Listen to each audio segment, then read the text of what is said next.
Bonjour et bienvenue dans ce cours intitulé Les fondamentaux du copywriting. Je suis ravie de vous accueillir aujourd'hui et mon rôle, ça va être de vous délivrer les bases du copywriting et de vous expliquer les tenants et les aboutissants de cette compétence. Avant de démarrer, je vais me présenter. Je m'appelle Colline Rosier et je suis mentor en copywriting. J'ai exercé le métier de copywriter et de rédactrice SEO pendant plus de 8 ans et j'ai travaillé pour des grands groupes comme Nike ou Calvin Klein, mais également du côté d'agences de marketing digital et de TPE. Aujourd'hui, je suis des personnes en reconversion professionnelle et des personnes qui ont un projet entrepreneurial et je les accompagne sur toute la partie création de contenu écrite et donc je m'occupe de leur copywriting. En parallèle, je suis également digital nomade, c'est-à-dire que je voyage tout en travaillant et en ce moment même, je me trouve à Da Nang au Vietnam. Je vais maintenant vous présenter le sommaire de ce cours. Dans un premier temps, nous allons voir la définition du copywriting. Le copywriting, c'est quoi ? Et aussi, qu'est-ce que ça n'est pas ? Je vous parlerai du métier de copywriter. Je vais vous délivrer 10 règles de base et fondamentales pour un copywriting efficace. Je vais également vous parler d'outils utiles pour le copywriting. On abordera un point important, la relecture. Et soyez attentifs jusqu'à la fin parce que je vous réserve un petit bonus. Si vous êtes prêts, on peut démarrer tout de suite.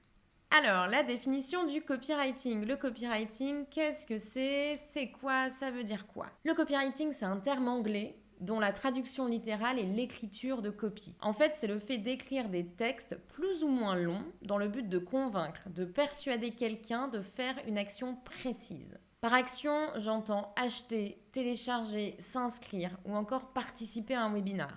Le copywriting regroupe un ensemble de méthodes d'écriture et de nombreuses connaissances liées à la psychologie humaine qui permettent d'écrire des textes orientés transaction. Je vais vous faire un rapide historique quant au copywriting. En fait, ça n'est pas du tout quelque chose qui est apparu récemment et ça n'est pas non plus un effet de mode. Ça existe depuis très longtemps. Le copywriting comme on le connaît de nos jours, c'est-à-dire avec des messages marketing et publicitaires, lui, il est apparu aux États-Unis au 19e siècle. Il a été introduit par John Emery Powers et je vous invite à aller voir sa fiche Wikipédia pour découvrir son histoire et pour voir un peu ce qu'on a à apprendre de lui. En tout cas, ce que je tenais à vous dire en vous expliquant que le copywriting n'est pas né d'hier, c'est que si ça fait 2 siècles au moins que ça existe, ça veut donc dire que vous comme moi, depuis qu'on est né, on baigne, on est entouré de textes copyrightés, mais pas seulement de textes copyrightés, également de vidéos, d'audio, mais ça on le verra plus tard parce que vous allez le voir, le copywriting a un spectre très très large. Avant de poursuivre, je voulais vous poser une petite question. Est-ce que vous vous êtes dit, quand je vous ai donné la définition du copywriting, c'est la manipulation quoi. En fait, je vous pose la question parce que ça arrive souvent, quand on donne la définition du copywriting, que les gens fassent une espèce de shortcut et se disent que c'est de la manipulation. Alors qu'en fait, ça n'en est pas du tout. Et ça n'en est pas pour 2 raisons principales qui sont selon moi intimement liées. La première, c'est que le but est que l'action réalisée par l'internaute s'intègre dans une relation gagnante-gagnante. Et la deuxième, c'est que la grande différence entre la manipulation et le copywriting, c'est l'intention que vous y mettez derrière. Je vais vous donner un exemple. Imaginons, je travaille pour une ONG qui nettoie les océans, qui s'appelle Cleaning Ocean. Je vous interpelle dans la rue. Bonjour madame, excusez-moi, est-ce que vous auriez 5 minutes à m'accorder ? Je vais vous dérouler mon argumentaire de vente pour essayer de vous convaincre, de vous rallier à ma cause et donc, in fine, que vous fassiez un don. Vous allez faire un don de votre côté. Vous allez vous sentir bien, parce que vous allez vous sentir en adéquation avec vos valeurs, vous allez vous sentir investi, militant, et vous allez peut-être même être satisfait de vous, de la personne que vous êtes, de l'action que vous venez de faire en donnant de l'argent. De votre côté, vous êtes gagnant. Du côté de l'ONG, donc de mon côté, grâce à vous, mon ONG, elle va pouvoir mener à bien sa mission. Donc moi aussi, en fait, je suis gagnante. C'était bien une relation gagnante-gagnante. Et l'intention derrière, c'était absolument pas de vous manipuler. Avant d'aller plus loin, je voulais vous parler d'un deuxième point qui n'est pas du copywriting, c'est la rédaction web. Souvent, on les confond, et pourtant, ce sont 2 choses bien distinctes qui, par moments, peuvent se rencontrer, mais selon moi, uniquement dans un sens, à savoir ajouter du copywriting à de la rédaction web, mais pas l'inverse. En fait, le but de la rédaction web, c'est de délivrer de l'information. C'est donc un but informatif. Et ça se fait par exemple avec des articles de blog ou des e-books. Tandis que le but du copywriting n'est pas d'informer, mais bien de pousser à l'action. À présent, je vais vous parler du métier de copywriter. Concrètement, un copywriter peut travailler sur pléthore de supports. Par exemple, il écrit des emails marketing, comme des newsletters ou des séquences d'emails. Alors la différence entre newsletter et séquence d'emails, elle est simple. Une newsletter, elle se suffit à elle-même. Elle peut par exemple être envoyée une fois par mois et au sens littéral du terme, newsletter, c'est-à-dire une lettre de nouvelles, parler de l'actualité d'une entreprise. Une séquence d'emails, comme son nom l'indique, elle contient plusieurs emails. Le but commun de tous ces emails, c'est de vendre le produit, mais chaque email va aussi travailler indépendamment des uns des autres pour atteindre à chaque fois un mini-objectif. Par exemple, un copywriter peut écrire des emails marketing comme des newsletters ou des séquences d'emails. Alors la différence entre newsletter et séquence d'emails, elle est très simple. Une newsletter, elle est indépendante, elle se suffit à elle-même. Si je prends le sens littéral de newsletter, c'est-à-dire une lettre de nouvelles, eh bien, une newsletter qui se suffit à elle-même, ça va être un email qui va avertir de l'actualité d'une entreprise. Par exemple, envoyé une fois par mois. Une séquence d'emails, comme son nom l'indique, elle contient plusieurs emails. Et en fait, chaque email va travailler pour un même but final, comme par exemple le lancement d'un nouveau produit, donc provoquer des ventes pour le lancement d'un nouveau produit. Et donc, chaque email indépendamment des uns des autres va avoir son propre objectif, mais ensemble, ils travaillent de concert pour atteindre l'objectif final qui est donc de booster les ventes pour ce nouveau produit. Un copywriter peut également écrire des landing pages qu'on appelle également des pages d'atterrissage. Il peut écrire des pages de vente, des fiches produits, des pages à propos, des pop-up pour s'inscrire ou pour télécharger, des posts ou des ads sur les réseaux sociaux, etc. etc. Vous voyez, c'est très large. Et je vais d'ailleurs vous donner un exemple concret.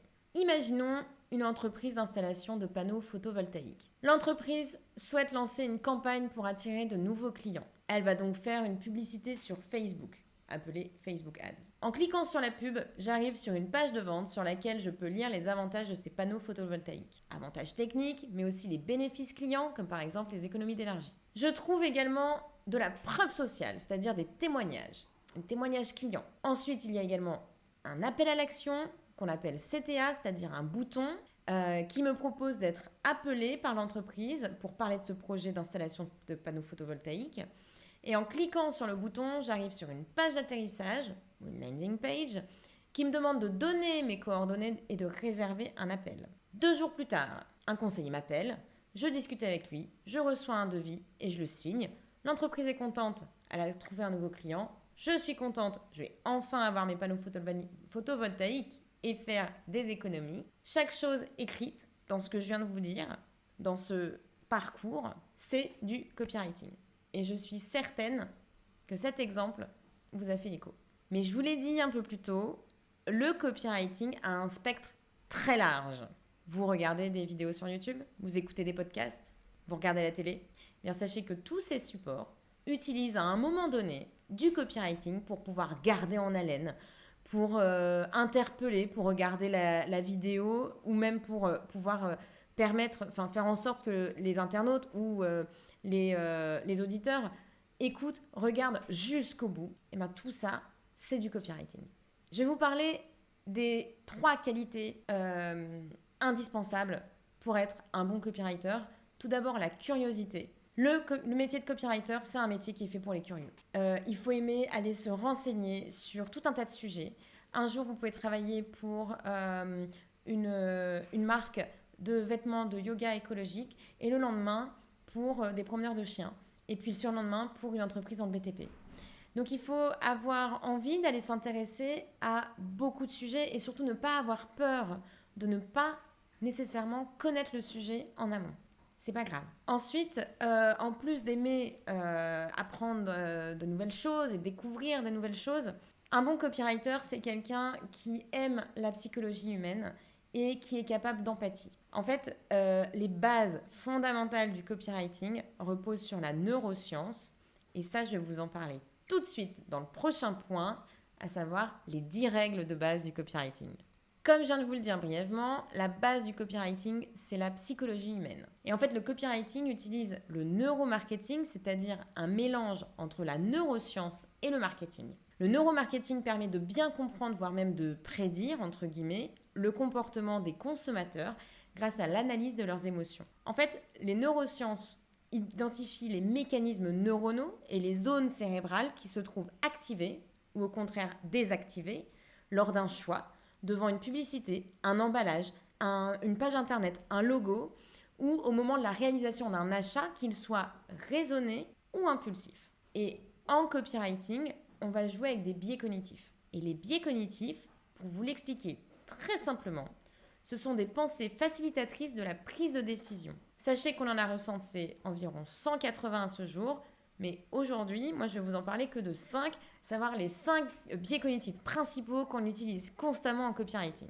Alors, le biais cognitif numéro 1, c'est la rareté. Ici, on part du principe que ce qui est rare a de la valeur. Deuxième biais cognitif, le principe d'engagement et de la cohérence. Ici, le but est de rendre le consommateur acteur. C'est ce qu'on appelle l'effet IKEA. Pour capter davantage l'attention, il faut demander aux internautes de faire par eux-mêmes, de se mettre en action, de participer, de commenter. Troisième biais cognitif, le biais de réciprocité. Vous me donnez du temps ou vous me donnez de l'argent, en échange, je vous fais des cadeaux. En marketing, souvent, ça se traduit par des goodies. Le quatrième biais cognitif, c'est le biais d'autorité. Ça, c'est l'effet de la blouse blanche. On peut l'appeler également la preuve scientifique. Imaginons que j'ai un produit, des compléments alimentaires. Pour appuyer le fait que mes produits soient de grande qualité, peut-être qu'il y a eu des études scientifiques réalisées. Et bien dans ce cas, dans mon argumentaire, dans mes textes copyrightés, je vais pouvoir dire d'après une étude scientifique, blablabla, ou d'après le docteur X. Et là, tout de suite, il y a l'autorité qui s'installe. Et enfin, le dernier biais cognitif dont je voulais vous parler, c'est celui de la preuve sociale. Je vous l'ai déjà dit tout à l'heure, c'est lorsqu'on parle des témoignages, des avis clients. Règle numéro 2, employer des structures d'écriture. Il faut absolument utiliser des structures de texte en copywriting. C'est-à-dire que ce sont des méthodes d'écriture qu'il faut appliquer. Et vous en avez peut-être déjà entendu parler parce qu'il y en a qui sont très très connus. Il y a par exemple AIDA, la plus connue. Donc AIDA, c'est un acronyme pour attention, intérêt, désir, action. On a aussi Pastor ou Papa. Et il y en a encore plein d'autres. Si vous les appliquez et que vous les travaillez correctement, en fait, vous n'avez pas du tout besoin d'être un super écrivain pour être copywriter. Il faut aimer écrire, mais on ne vous demande pas d'être le nouveau Victor Hugo, parce que ça n'est pas de la littérature. Et donc, en fait, l'intérêt d'utiliser ces structures d'écriture, c'est parce qu'elles s'appuient sur les biais cognitifs. Alors, attention, il ne suffit pas d'utiliser des biais cognitifs et des structures d'écriture si vous n'appliquez pas la règle suivante, la règle numéro 3, à savoir le persona. Le persona, c'est la base de tout travail marketing. Ici, il s'agit de connaître son client idéal. En fait, c'est la même idée qu'il est plus facile d'offrir un cadeau à votre meilleur ami qu'à un inconnu. Et le persona, c'est pareil. Au plus vous le connaissez, au plus vous savez à qui vous vous adressez, dans les moindres détails, et au plus vous êtes assuré de lui parler de la bonne manière, d'employer des mots qui lui parlent. Ce qui m'amène à la règle suivante, à savoir les mots magiques. Les mots magiques, ce sont ceux employés par votre persona. Avez-vous déjà remarqué que vous pouvez parler à un enfant d'un même sujet qu'à un adulte, mais vous allez adapter votre vocabulaire ainsi que vos tournures de phrases. Parce qu'en fait, vous allez utiliser des mots magiques qui parlent à l'enfant et des mots magiques qui parlent à l'adulte. Et bien c'est pareil. Mais les mots magiques sont également des mots qui influent sur notre psychologie. Donc, tout à l'heure, je vous ai parlé des biais cognitifs. Pour appuyer sur le biais de la preuve sociale, un mot magique, ça va par exemple être témoignage ou avis client. Pour le biais d'autorité, je vous l'ai dit, ça va être d'après une étude ou encore le docteur X. Et il y en a plein d'autres. Si je veux contrer la paresse des internautes, par exemple, je vais employer des mots tels que les 5 étapes pour arriver à blablabla. Ou encore, voici le guide complet. Comme ça, je sais que en 5 étapes, je vais pouvoir apprendre le chinois. Là, j'ai le guide complet pour me débrouiller au Vietnam, par exemple. Et en complément des mots magiques, nous avons également les nombres magiques. Nous sommes tous sensibles à un certain chiffre ou à un certain nombre. Parce qu'en fait, ils font écho à des choses qui sont ancrées en nous au niveau culturel et social. Par exemple, 7 nous fait penser aux 7 jours de la semaine ou aux 7 nains. 3, c'est le chiffre du podium. C'est le chiffre employé quand on veut faire la course, par exemple. 1, 2, 3, partez. Et c'est également les 3 petits cochons. Employer ce genre de chiffre permet de donner de la perspective à mon lecteur. Si je lui dis 3 étapes clés pour réussir vos œufs en neige comme un chef, le lecteur sait que ça va être facile. Il n'y a que 3 étapes. 1, 2, 3. Comprenez ?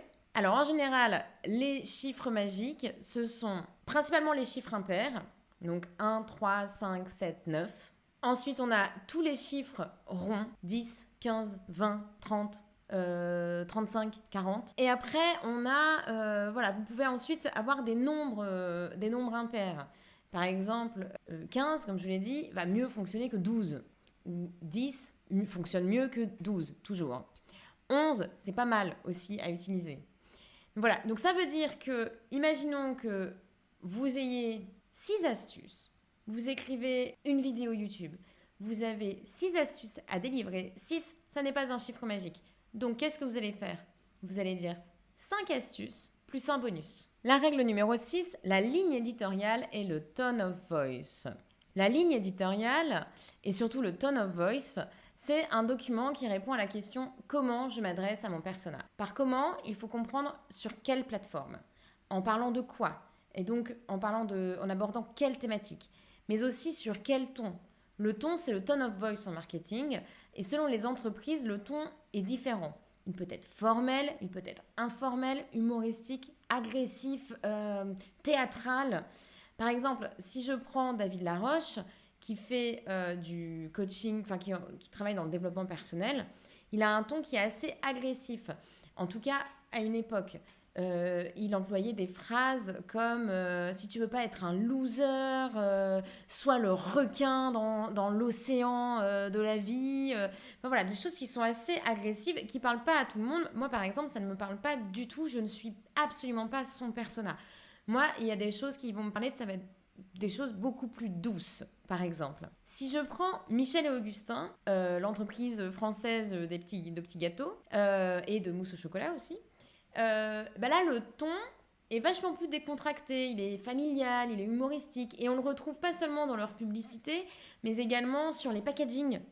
Quand vous lisez les packagings Michel et Augustin, vous êtes vraiment propulsé dans l'univers Michel et Augustin par le ton, par le choix des mots. La 7e règle de base dont je voulais vous parler, c'est ce qu'on appelle le reverse engineering ou l'étude de la concurrence. Pour comprendre comment écrire un texte, il est important d'aller observer ce que fait la concurrence. Parce que comme ça va vous permettre de comprendre ce qui marche pour eux. Et donc, vous allez voir comment il est possible de l'adapter pour vous. Gardez en tête que vous n'allez pas nécessairement réinventer la roue. Et c'est pas grave. On part jamais d'une page blanche pour créer quelque chose. Ça, c'est un mythe. Je crée quelque chose parce que je suis inspirée par quelque chose d'autre. Donc, il faut aller chercher l'inspiration. Il faut aller observer les autres, les concurrents pour savoir où aller. Et il faut aller, quand on parle de copywriting, il faut aller chercher les textes des concurrents. Et quand on parle de reverse engineering, c'est-à-dire de partir de ce qui est fait et de remonter le mécanisme. Donc d'aller vraiment voir le texte et dire ok, donc là ça se termine par ça parce qu'avant il y a telle chose qui a été utilisée, il y a tel biais cognitif qui a été employé, là c'est telle structure d'écriture, etc. La 8e règle, c'est la notion de faire simple. Et là j'ai une expression anglaise à vous donner, ça s'appelle less is more. Less is more, littéralement moins c'est plus. Ça veut dire en fait que ça ne sert à rien d'en faire des tonnes en copywriting. Il faut faire simple. On emploie du vocabulaire simple, mais pas simpliste pour autant. On fait des phrases courtes et pas des trucs alambiqués comme on nous a appris à l'école. C'est-à-dire que toutes les phrases qui font 8 km de long, qui contiennent 4, 5, 6 subordonnées, on oublie. Tout ça, c'est réservé à la littérature. Et en copywriting, on va plutôt avoir tendance à couper et à supprimer tous les mots superflus. La 9e règle de base, c'est le fait de soigner les titres. Alors, les titres, c'est hyper important. Pourquoi ? Parce que c'est ce qui va interpeller le lecteur en premier. Ça doit donc être court et impactant à la fois. Pour illustrer mes propos, je vais vous donner quelques exemples de bons et de mauvais titres. Alors, ici, cette incroyable maison autonome a été construite en 120 jours pour moins de 5 000 €. Pourquoi c'est un mauvais titre à votre avis ? En fait, ici, le titre est trop long. il contient des mots superflus et il n'est pas assez direct parce qu'on emploie la voix passive. Puis il y a un peu trop de chiffres. Un autre exemple de mauvais titre, École d'entraînement à l'effective coaching. Alors ici, c'est un titre pour vendre une formation de David Laroche. Pourquoi ça ne fonctionne pas? Parce qu'en fait, on ne comprend pas ce que ça veut dire. Effective coaching, on ne comprend pas ce que c'est. Ce sont des termes anglais, mais effectif, c'est hyper proche du français. Mais sauf qu'en français, ça n'a pas le même sens qu'en anglais. Donc, on se dit juste, je ne comprends pas, je ne sais pas ce que ça veut dire. Et du coup, l'effet, c'est que ce titre crée de l'incompréhension et que ça ne donne pas du tout envie d'en apprendre plus. Donc, l'effet escompté est complètement raté. Autre titre qui, cette fois, est bon, Ramène ta fraise. Alors ici, c'est un titre court. Vraiment, on ne peut pas faire beaucoup plus court. Il y a 3 mots. C'est un titre qui est utilisé pour rejoindre un groupe privé sur LinkedIn, dont le but est de permettre aux femmes de prendre la parole sur LinkedIn. Donc là, on a un super jeu de mots entre le nom de la personne qui a créé ce groupe, qui est Nina Ramen, et donc l'expression française Ramène ta fraise, et avec le but de ce groupe LinkedIn, effectivement, c'est bien de ramener sa fraise sur le devant de LinkedIn. Et donc là, le titre est court, simple, impactant, drôle, parfait. Autre bon titre, Ta gourmandise sauve la planète. Sauve la forêt, pardon. Ça, c'est l'entreprise Papa Outan qui fabrique une pâte à tartiner éco-responsable qui a mis ça sur son site internet. Et en fait, pourquoi c'est un bon titre? Eh bien, il est court, il est impactant, il est intriguant et immédiatement, je me demande, mais comment ça, ma gourmandise peut sauver la forêt? Et donc, en fait, moi, ça me met en tant qu'internaute en action. Et donc, de consommateur, je passe à consomme-acteur. Et ça, c'est le biais cognitif de l'engagement. Très fort. Enfin, la 10e règle, c'est le fait d'être précis. Faire preuve de précision en copywriting, c'est hyper important. Tout à l'heure, je vous ai parlé des chiffres magiques. Eh bien, n'hésitez pas à les utiliser. Pourquoi? Parce que si je vous dis « Oh la vache, tu mets vachement de sucre dans ta pâte à crêpes, là, t'en mets beaucoup », qu'est-ce que ça veut dire beaucoup pour vous? Pour moi, ma notion de beaucoup, c'est peut-être pas la même que la vôtre. Et donc, si on a des notions différentes, en fait, on peut créer des doutes. Donc, en copywriting, on remplace tous les mots un peu flous, comme quelques-uns, beaucoup, bientôt, par des chiffres précis. Donc, c'est-à-dire que bientôt, c'est remplacé par une date, ou dans 3 jours, dans 2 jours, dans 2 heures. C'est parce que bientôt, peut-être que moi, ma notion de bientôt, c'est dans 2 jours. Peut-être que bientôt, pour quelqu'un d'autre, c'est dans 15 jours. Et du coup, on n'est pas du tout sur la même longueur d'onde. Beaucoup, quelques-uns, c'est remplacé, encore une fois, par des chiffres précis. Beaucoup, c'est 100, c'est 50, c'est 20, c'est 30, c'est 4000. Et ça, c'est vraiment une règle d'or en copywriting. Au plus vous allez être précis, au plus vous allez lever les freins, lever les doutes chez le lecteur. Et donc, au plus vous allez maximiser les chances de le convaincre. Et faire preuve de précision, ça englobe en fait l'ensemble ou presque de toutes les règles précédemment énumérées. Si je connais bien mon persona, je vais être précise parce que je vais employer les bons termes, les bons mots magiques, je vais employer des nombres magiques, ma ligne éditoriale sera bien affinée et donc je vais pouvoir vraiment mieux m'adresser à mon persona et avoir un copywriting encore plus impactant. À présent, on va passer aux outils. Alors, les outils utiles pour un copywriter, il y en a quelques-uns. Tout d'abord, il y en a quelques-uns, je vais faire preuve de précision, il y en a 5. Tout d'abord, un carnet et un stylo. Ça, c'est absolument indispensable pour travailler la créativité ou pour prendre des notes.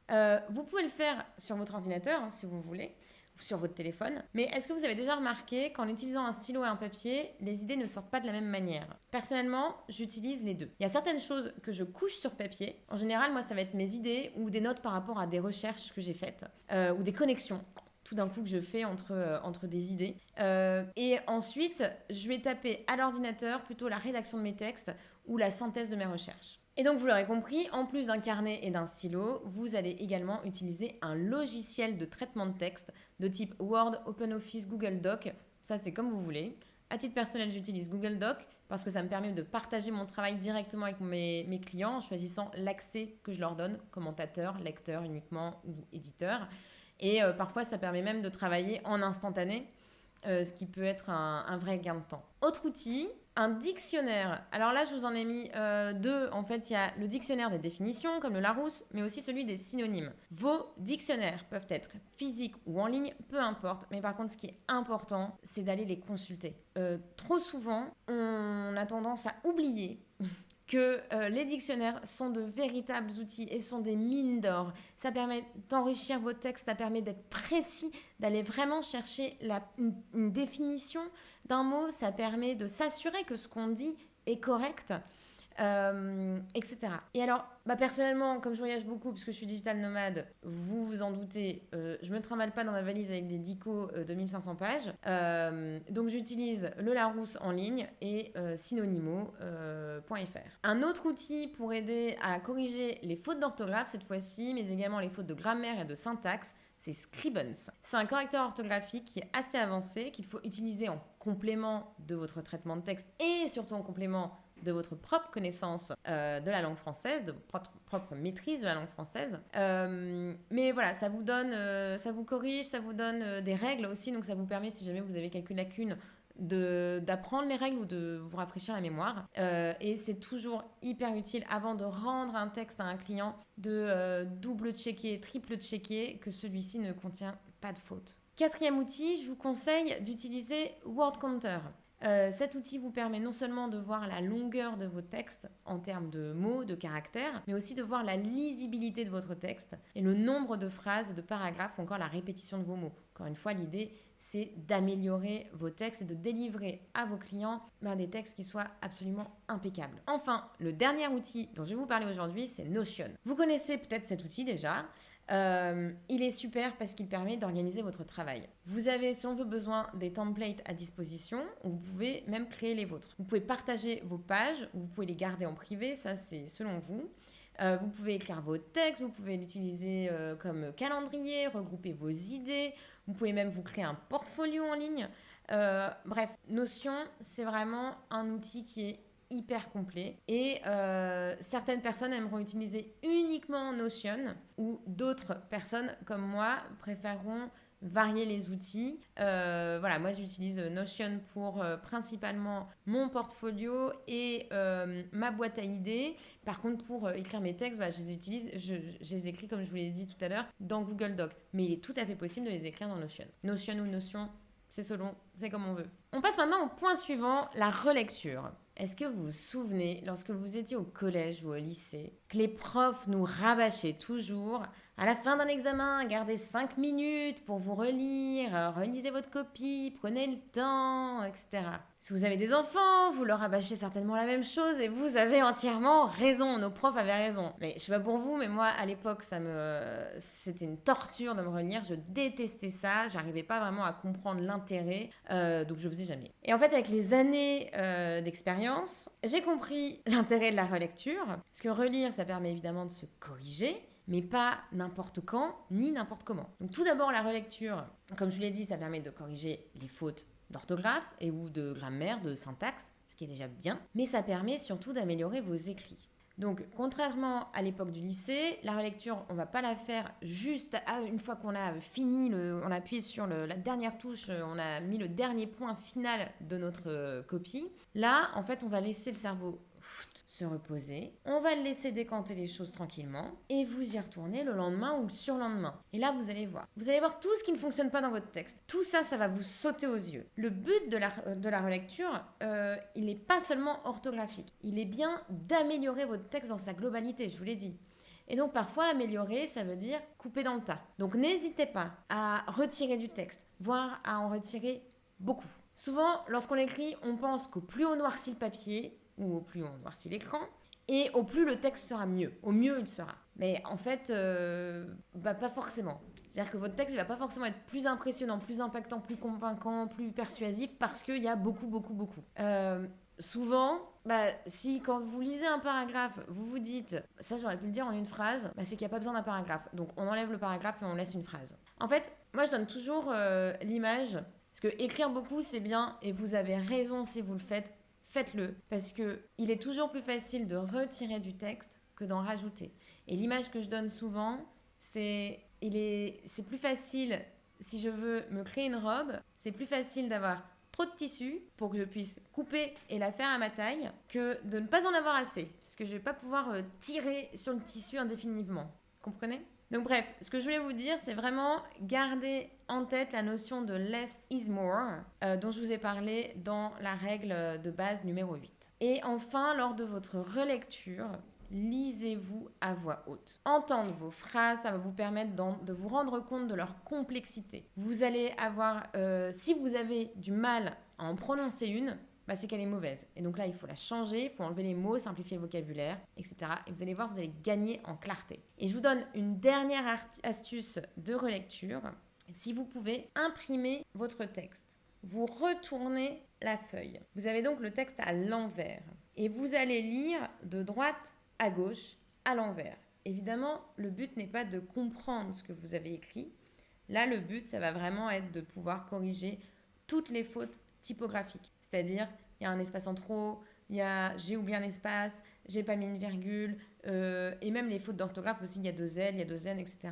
Ça, c'est une technique des secrétaires de rédaction de la presse papier. En tout cas, à l'époque, dans les années 80-90, c'était vraiment la technique phare des secrétaires de rédaction. Essayez, vous allez voir, ça marche du tonnerre. Et on arrive maintenant au bonus, et le bonus livre.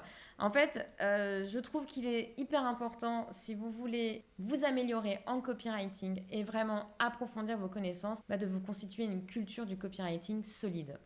Donc, voici une liste non exhaustive de 6 bibles du copywriting. La première, Copywriting pour entrepreneurs et indépendants par Nina Ramen, que je couple avec le guide du copywriting de Céline Niederhofer. Ces 2 livres vont vous donner des exemples concrets, mais également des conseils hyper utiles pour améliorer votre copywriting. Ils peuvent être utilisés en complément l'un de l'autre, comme une source de motivation et une source d'inspiration. Nina Ramen, c'est la queen du copywriting en France. Céline Niederhofer, c'est le premier à avoir écrit un livre sur le copywriting dans l'Hexagone. Ensuite, Comment se faire des amis de Dale Carnegie. Ce livre, qui date de 1936, permet de comprendre comment fonctionne l'autre et permet également de travailler sa capacité empathique indispensable pour bien comprendre ses clients et son persona. Ensuite, Nudge. Comment inspirer la bonne décision de Richard Taylor et Cass Sunstein. Ce livre, c'est la Bible absolue de tout copywriter. Il permet de comprendre l'importance du parcours client et de bien vendre et de bien mettre en avant ses idées. Ensuite, autre livre, L'art du pitch. Trouvez l'accroche, soyez convaincant et réussissez vos deals de Oren Klaff.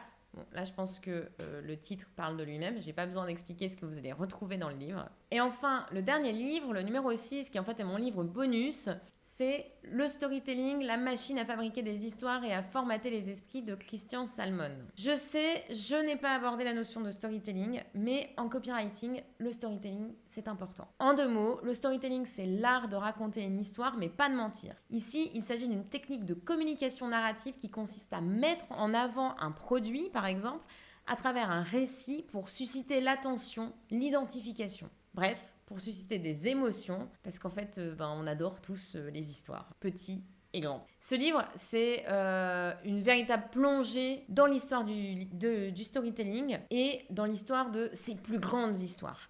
Vous allez mieux comprendre ce qui se cache derrière des marques et vous allez comprendre pourquoi et comment un storytelling bien construit peut absolument tout changer. En conclusion de ce cours intitulé Les fondamentaux du copywriting, si je résume, le copywriting regroupe un ensemble de méthodes qui permettent d'écrire des textes convaincants, persuasifs, afin de mener vos lecteurs à effectuer une action précise. Nous avons vu la définition du copywriting, mais aussi ce qu'il n'est pas, à savoir ni de la manipulation, ni de la rédaction web. Nous avons vu quelques exemples de type de support copyrighté, mais aussi 10 règles de base du copywriting. On a vu les 5 outils clés, l'importance de la relecture et enfin une liste de livres pour vous constituer une solide culture en copywriting. J'espère que vous avez apprécié ce cours et je vous dis à très bientôt. Au revoir.